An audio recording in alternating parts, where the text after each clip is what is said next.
Kā ir vispār ar, piemēram, cenas noteikšanu? Ja, tu jau minēji, jā, un kā var par šo pakalpojumu 100 eiro prasīt, ja viņš tur maksā kā minimums reiz 2. Cik bieži tu esi varbūt redzējis vai saskāries, kāda ir tendence, kas skatās, kā ir konkurentam? Tev vajag pašam izreikināt, cik daudz maksā. Nu, tā kā pa īstam izreikināt. Man liekas, es sotoku pa dienu dabūšu no viss kārtībā. Telpu īra, elektrība, tagad ziemā apkura vēl, materiāli. Tu vienkārši saliec to iekšā vienā Excelītī un pasties, cik tev reāli tas izmaksā. Tad tu tam pieliec klāt, tik cik tu gribētu nopelnīt. Nu, vienkārši nelaid zemāk cenu par to. Ja tu brauc minusā, pēc kam to taisīt? Cena, ja tas tavs vienīgais instruments, ar ko pārdot savu pakalpojumu, ir cena, tad baigi tālu netiks.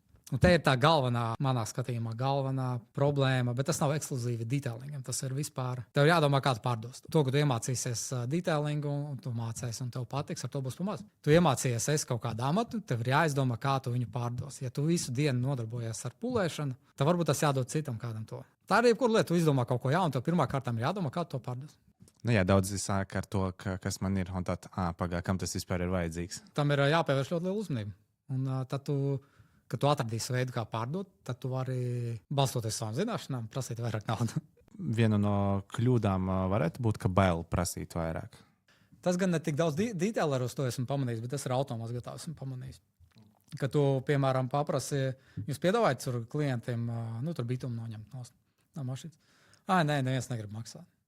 Tāpēc tu esi dabūjis kaut kādus atteikumus, 1, 2, 3, tev ar to pietiek. Bet vajag visiem piedāvāt. Bet tas arī jāpārdod.